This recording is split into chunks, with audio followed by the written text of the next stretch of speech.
नमस्कार, आप देख रहे हैं ग्रेटर जम्मू और मैं हूं आपके साथ नीतू सिंह। अक्सर हम लोग देखते हैं डोगरा वेलफेयर संगठन जो है आम जनता के मुद्दों को लेकर हमेशा आगे आती है। आज फिर से एक बार विभिन्न मुद्दों को उठाया गया है, जिसमें सबसे अहम जो मामला है वो CUET और स्मार्ट मीटर्स को लेकर एक बार फिर से आवाज़ दी गई है।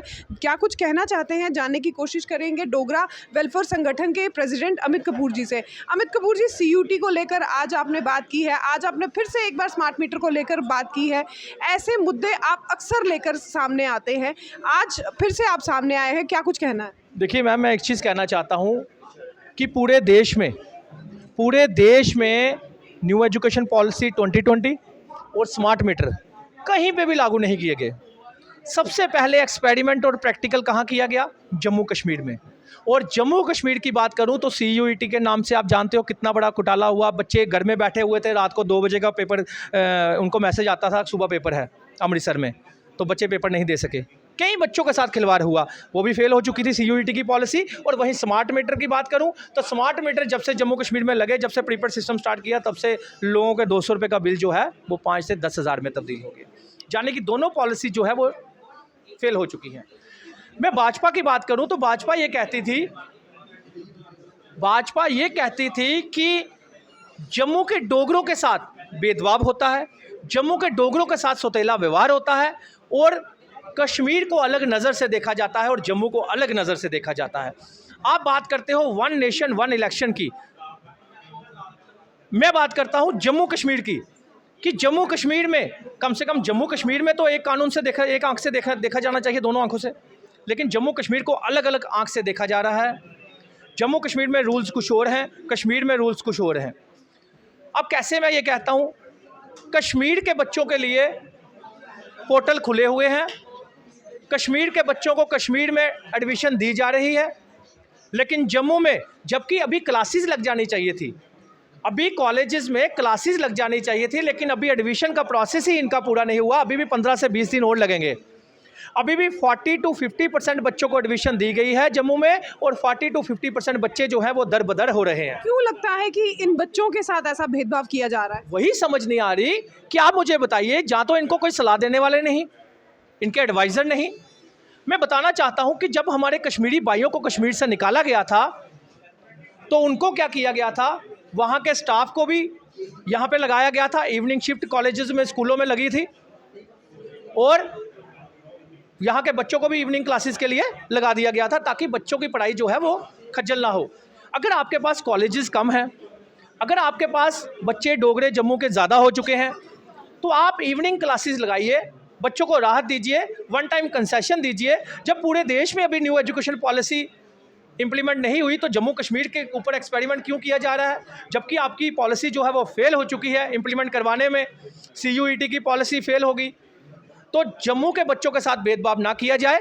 और क्लस्टर यूनिवर्सिटी का फ़ायदा जम्मू को क्या है, मुझे ये बता दीजिए, मुझे एक भी फ़ायदा बता दीजिए। जब क्लस्टर यूनिवर्सिटी के अंदर 5 कॉलेज आते हैं, 5 क्लस्टर कॉलेज जो आते हैं, 5 कॉलेजेस में कोई रिजर्वेशन जम्मू के डोगरों के लिए नहीं है, जबकि बाबा गुलाम शाह बादशाह यूनिवर्सिटी जो राजौरी है, वहाँ के 20% जो रिजर्वेशन की गई है वो राजौरी पुंछ के बच्चों के लिए की गई है। तो जम्मू के डोगरों के बच्चों के लिए क्या किया आपने? जम्मू के जीवल में रहने वाला बच्चा जो है उसको MAM कॉलेज या फिर गांधीनगर या फिर परेड कॉलेज में एडमिशन नहीं मिल रही।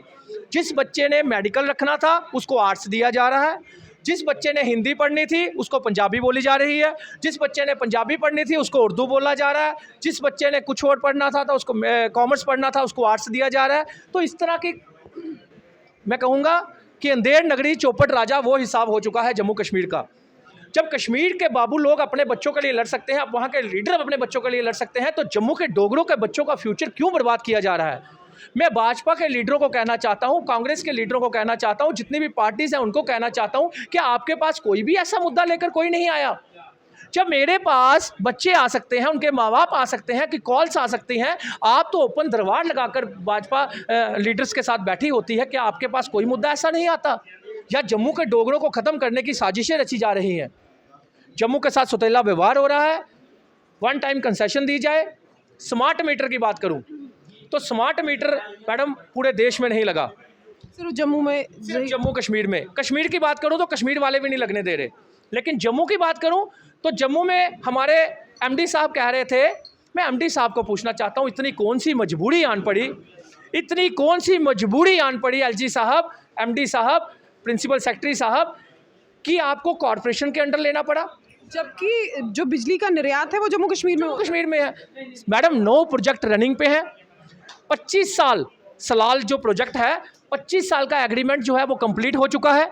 सिर्फ 15% बिजली जम्मू कश्मीर को दी जा रही है, 85% बिजली जो है वो बाहर की स्टेटों में दी जा रही है। जब हमारे अपने प्रोजेक्ट हैं, सेंटर हमें प्रोजेक्ट वापस क्यों नहीं दे रही? जब 9 प्रोजेक्ट हमारे अपने हैं, 9 प्रोजेक्ट पूरे जम्मू कश्मीर को बिजली देकर उसके बाद भी आप बिजली बाहर दे सकते हो, तब भी कोई प्रॉब्लम नहीं आएगी। लेकिन जम्मू कश्मीर में हमें एक तो बिजली महंगी लेनी पड़ रही है, और कॉरपोरेशन के अंडर करने के बाद आप सोच नहीं सकते कितने बड़े घोटाले हो रहे हैं। प्रीपेड सिस्टम आने के बाद कितने बड़े घोटाले हो रहे हैं। मैं आपको बोलना चाहता हूं, आपका मीटर आपके घर में लगा हुआ है, नरवाल कॉरपोरेशन बनी हुई है, ये नरवाल ऑफिस से सिर्फ आपका मीटर बंद करने की स्मार्टनेस बता सकते हैं। तो सोचिए कि आपके स्मार्ट मीटर की स्मार्टनेस जो आपकी रीडिंग में नहीं बता सकते। लाइव टेस्टिंग भी की, लेकिन जब लोगों के बिल आए तो उसमें इतना ज़्यादा इजाफा था कि लोग भी हैरान थे कि बिल दें कि या बिजली ही बंद करें। मैडम स्मार्ट मीटर जो है उसकी स्मार्टनेस ये है कि आपका मीटर खंबे के ऊपर लगा हुआ है, चाहे वो जानीपुर में लगा है, चाहे वो बख्शीनगर में लगा है, चाहे तालाब तिल्लो लगा है। तालाब तिल्लो से बैठकर ये अगर आपकी स्मार्ट मीटर की लाइट पीछे से कट कर सकते हैं, तो सोचिए आपकी रीडिंग आगे पीछे करने में इनको कौन सा टाइम लगेगा। तो ये बहुत ही बड़ा सवाल है हमारा कि स्मार्ट मीटर की स्मार्टनेस खत्म करके आप जम्मू के डोगरों को खत्म करना चाहते हो। जिस तरह आपने कॉलेज के बच्चों को एडमिशन ना देकर बच्चे दरबदर हो रहे हैं, इवनिंग क्लासेस लगाई जाए, 1 टाइम कंसेशन दी जाए, स्मार्ट मीटर को हटाया जाए। जो आप इलेक्शन का इंतजार कर रहे हो, जिस तरह डीडीसी को भगाया गया, आने वाले कल में कहीं जूतों के हार ना कांग्रेस बीजेपी को पड़ने स्टार्ट हो जाए।